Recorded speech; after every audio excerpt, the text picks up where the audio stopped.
Om Namo Bhagavate Vasudevaya. Narayana Namaskritya Naram Cha Narottamam Devim Saraswatim Vyasam Tato Devi Nashtiprayeshu Bhadreshu Nityam Bhagavata Sevaya Bhagavati Uttam Shloke Bhaktir Bhavati Naistike. So continuing with the discussion on Srimad Bhagavatam, Canto 10, Chapter 29, Krishna and the Gopis meet for the last dance. Text number 33 onwards.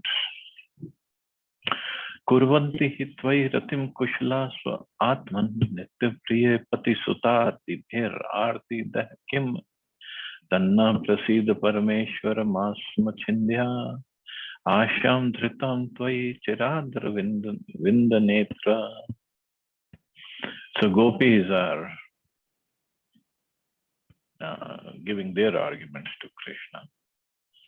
Expert transcendentalists always direct their attention toward you because they recognize you as a true self and eternal beloved. What use do we have for these husbands, children, and relatives of ours who simply give us trouble? Therefore, Supreme Controller, grant us your mercy. O Lotus-eyed One, please do not cut down our long-cherished hope to have your association. See, many times in materially, people get frustrated from from their husbands or wives or children, relatives, or the society in general, and they want to leave everything and just go to Vrindavan or Haridwar. But they're not going out of love for Krishna. They're going out of frustration of the material world or the situation they are in.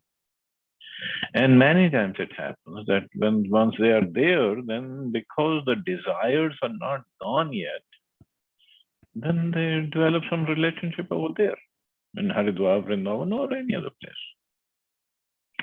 But gopis are beyond that. They have no tinge of any material desire.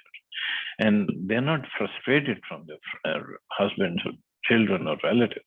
They just have developed so much of love for Krishna. Huge difference between gopis and people in general who leave everything and go. Chittam sukhena bhavatapahartam griheshu yanirvishyati karavapi griya kritye adau padam na chalatastav padamula yama katham brajamatho karvam kimva. Until today, our minds are absorbed in household affairs, but you easily stole both our minds and our hands away from our housework. Now our feet won't move one step from your lotus feet. How can we go back to Braj? What should we do there? What would we do there? Shri Krishna had blown into his flute, and the intoxicating music that had come out of its holes had stolen the minds of the young gopi girls. Now they had come to see Krishna to demand back their stolen property, but they could regain their minds only if Krishna accepted them and engaged with them in conjugal affairs. Shri Krishna might have replied, but my dear gopis, just go home for now. Let me consider the situation for a day or two, and then I will give you back your minds. In reply to this possible argument, the gopis state, our feet refuse to move even one step. So please give us back our minds and accept us, and then we will go. So no arguments of Krishna will work with the gopis. Sinchanga nastva dharamrit purakena asav lokakal Gita Jahrichyagnim no chedvayam viraha jagne upayukta deha dhyanena yama padyo padavim sakhite. Dear Krishna, please pour the nectar of your lips upon the fire within our hearts, a fire you ignited with the smiling glances and the sweet song of your flute. If you do not, we will consign our bodies to the fire of separation from you. O friend, and thus, like yogis, attain to the abode of your lotus feet by meditation.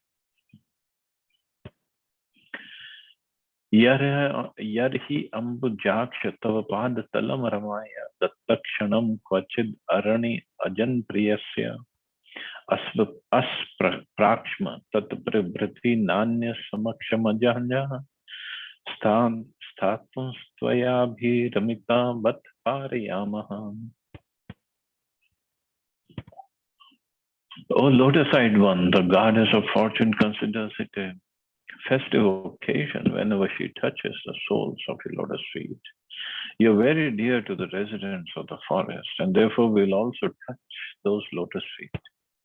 From that time on, we will be unable even to stand in the presence of any other man, for we'll have been fully satisfied by you.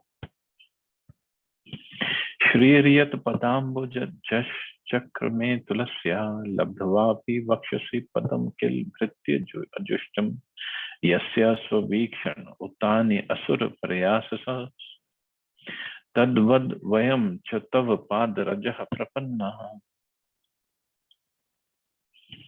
Goddess Lakshmi, whose glance is sought after by the demigods with great endeavor, has achieved the unique position of always remaining on the chest of her Lord Narayan. Still, she desires the dust of his lotus feet, even though she has to share that dust with Tulsi Devi and indeed with the Lord's many other servants. Similarly, we have approached the dust of your lotus feet for shelter. The gopis here point out that the dust of Lord's feet is so ecstatic and enlivening that the goddess of fortune wants to abandon her unique position on his chest to share with many other devotees a position at his feet. Thus the gopis urge Lord Krishna not to be guilty of a double standard, since the Lord gave the goddess of fortune a place on his chest and also allowed her to seek the dust of his lotus feet. Krishna should certainly give the same opportunity to his most beloved devotees, the gopis. After all, the gopis fled, seeking the dust of your lotus feet is perfectly justified, and you should encourage us in this endeavor and not try to send us away.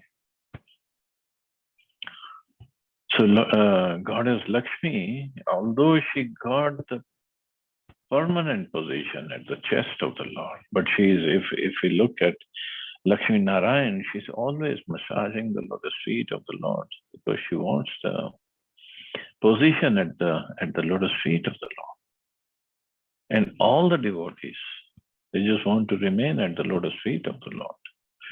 So this is what gopis are praying to him, that you please don't send us away.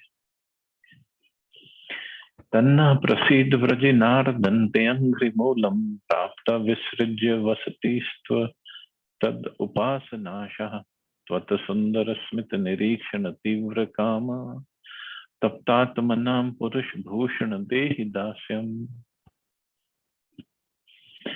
Therefore, O vanquisher of all distress, please show us mercy to approach your lotus feet, to abandon our families and homes.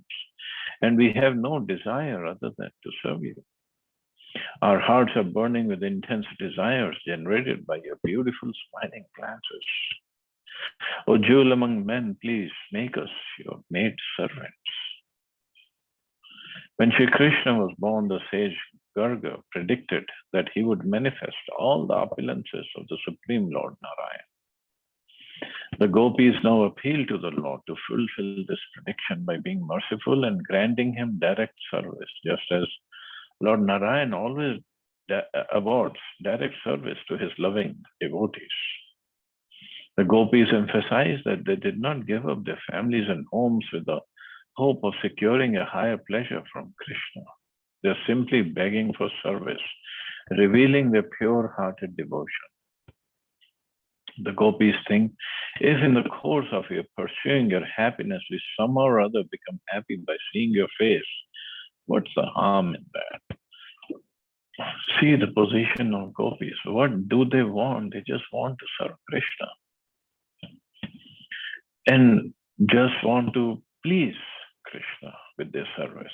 And if in the process they become happy a little bit here or there, once in a while, there's no harm in that. Srila Vishwanath Chakravarti Thakur comments on the words Purusha Bhushan, or jewel among men. Thakur states that the gopis meant to say, "O jewel of all males, please decorate our golden bodies with the dark blue gems of your limbs." So they just want to serve Krishna for his pleasure.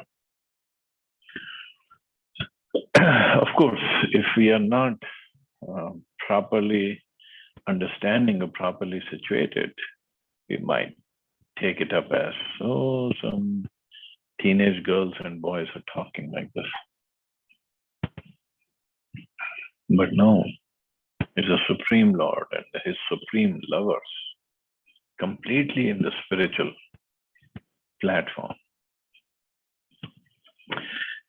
Vikshya laka vrita mukham tav kundala shri gandasthala dhar sudham hasitavalokam datta bhayam cha bhujadanda yugam vilokya vaksha shriya karmanam cha bhavam dasya.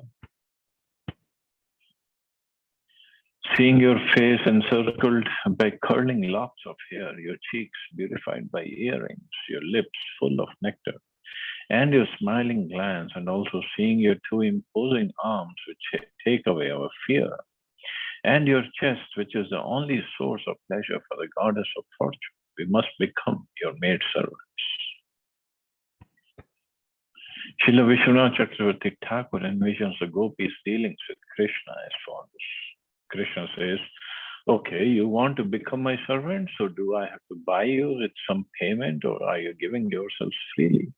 The gopis reply, since the beginning of our youthful womanhood, you have been purchasing us with a payment millions and millions of times more than enough. The payment is your gem-like smiling glance, which constitutes a great treasure we have never heard about or seen anywhere else. When you put your golden turban on your head, your maidservant will act as your valet, pulling up the turban bit by bit until it is in just the right position. And even while you shake a chastising finger at her, trying hard to prohibit her, she will put her hand beneath your turban and take the opportunity to glance at your face. Thus we, your maidservants, will relish with our eyes your abundant sweetness. Krishna says, your husbands will not tolerate this behavior of ours. They will complain bitterly to King Kamsa, thus producing a fearful situation for me and for you as well. The gopis say, but Krishna, your two mighty arms make us fearless, just as they did when you held up Govardhan Hill to protect us from the pride of Mahendra. Those arms will certainly kill that beast, Kamsa. But being a religious person, I cannot make others wives my maidservants.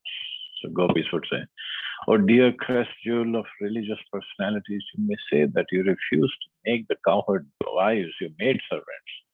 But by force you have already taken Lakshmi, the wife of Narayan, from Vaikuntha, and carrying her around on your chest.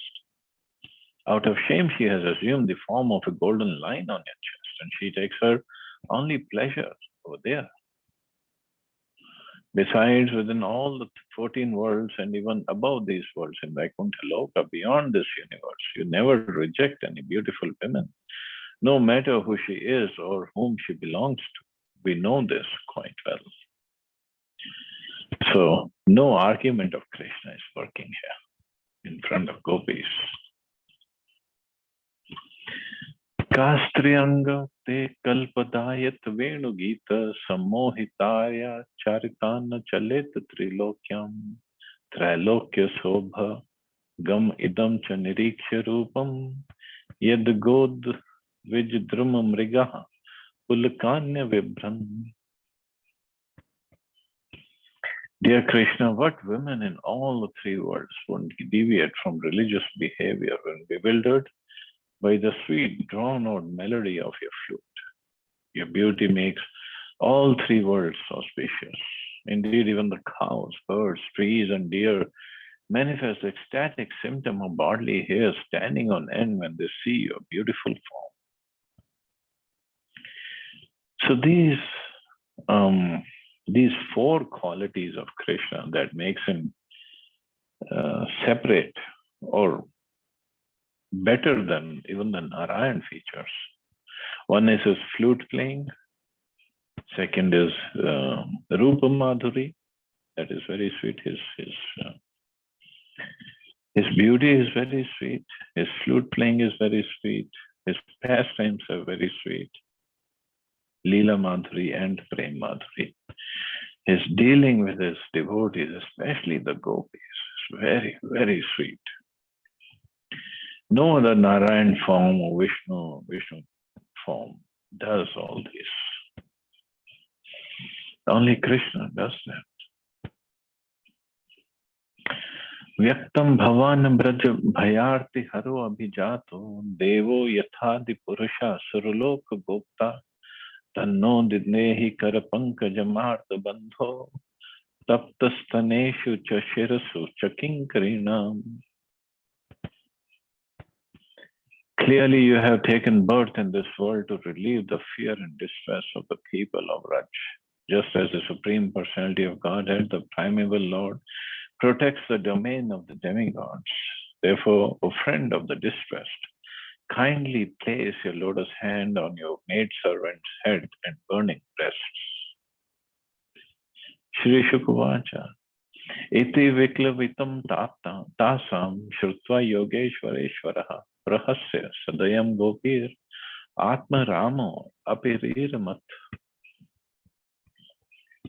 Shukdev Goswami said, smiling upon hearing these despondent words from the gopis, Lord Krishna, the supreme master of all masters of mystic yoga, mercifully enjoyed with them, although he is self-satisfied.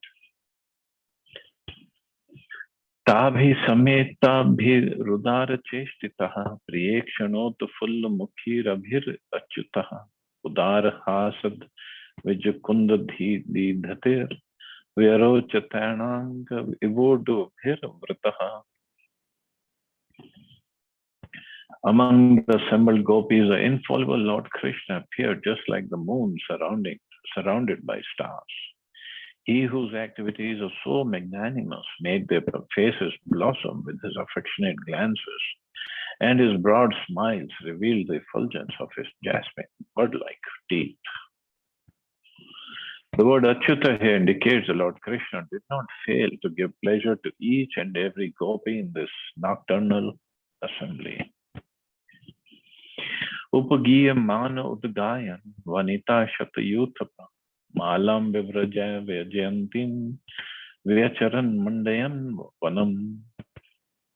As the gopis sang his praises, that leader of hundreds of women sang loudly in reply. He moved among them, wearing his Vajayanti garment, beautifying the Vrindavan forest. According to Srila Jiva Goswami, Lord Krishna sang many wonderful melodies and meters, and the gopis accompanied him, following his lead. Krishna's singing on this occasion is described in Shri Vishnu Purana. Krishna sang the glories of the autumn moon, the moonshine, and the lotus-filled river, while the gopis simply sang his name repeatedly. Nadya pulinam avishya gopi bhir himavalukam jushtam tattarala nandi kumudam modvayuna bahu prasara pariramba karal koru nivistanal bhannarma khagrapata shveyalyava lok asitara vraj sundarinam uttam bhayan ratipatim ramayam chakara. Shri Krishna went with the gopis to the bank of Yamuna, where the sand was cooling and the wind, enlivened by the river's waves, bore the fragrance of lotuses. There Krishna threw his arms around the gopis and embraced them. He aroused Cupid in the beautiful young ladies of Braj by touching their hands, hair, thighs, belts, by playfully scratching them with his fingernails, and also by joking with them, glancing at them and laughing with them. In this way, the Lord enjoyed his pastime. Evam Bhagavatah Krishnana labdhamana mahatmana atmanam me nire srinam maninyo hiyadikam bhuvi. The gopis became proud of themselves That's where the problem was. They became proud of themselves for having received such special attention from Krishna, the Supreme Personality of Godhead, and each of them thought herself the best woman on earth. Gopis were proud because they had attained as a lover the greatest of all personalities. So in a sense, they were proud of Krishna. Also, the pride of the gopis was a pretense created by Krishna's pastime, potency, in order to intensify the love for him through separation. In this connection, Srila Vishwanath Chakravarti Thakur quotes Bharat Muni's Natya Shastra. Direct contact is not fully appreciated until separation has been experienced. So this separation is a theme of Mahaprabhu, Chaitanya Mahaprabhu's dealings or his pastimes. Tasam tat sobha gamadam viksham manam chakeshvaha rashamaya prasadaya tatreva antardhiyataha. Lord Krishna, seeing the gopis too proud of their good fortune, wanted to relieve them of this pride and show them further mercy. Thus he immediately disappeared. The word prasadaya is significant here. Lord Krishna was not going to neglect the gopis. Rather, he would increase the power of the loving affairs by making another spectacular arrangement. After all, the gopis were basically proud of Krishna, or they were proud of being with Krishna, that Krishna chose them. He also made this arrangement, as we shall see, to show special favor to the beautiful young daughter of King Vrishbhan, or Srimati Radharani. So this pastime of Krishna, by disappearing from the middle of the gopis, he just left them at the banks of Yamuna in the middle of the night, and that too when they were enjoying, they were pleasing Krishna just because they were proud. This shows, first of all, that Krishna is not to be considered any material person. Any materialistic person would not do that. And another opulence of Krishna is renunciation, one of the 6 opulences. So even in the middle of the being with the gopis, he just left. That is renunciation.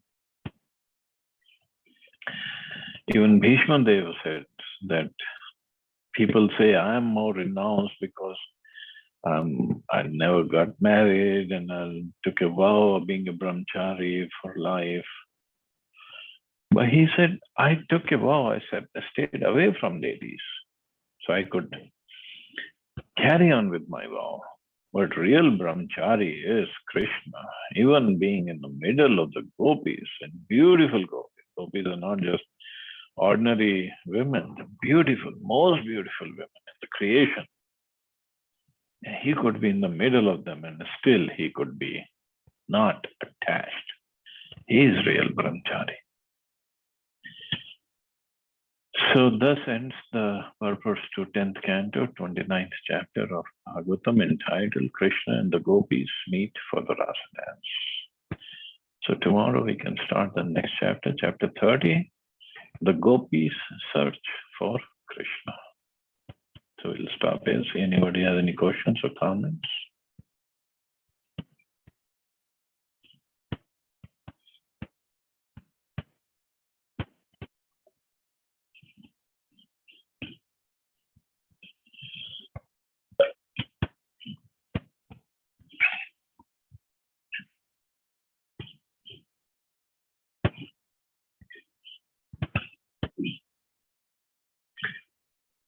Okay, so you all have a safe and wonderful day. Hare Krishna. Jai Shri Prabhupada. Hare Krishna, Prabhuji. Thank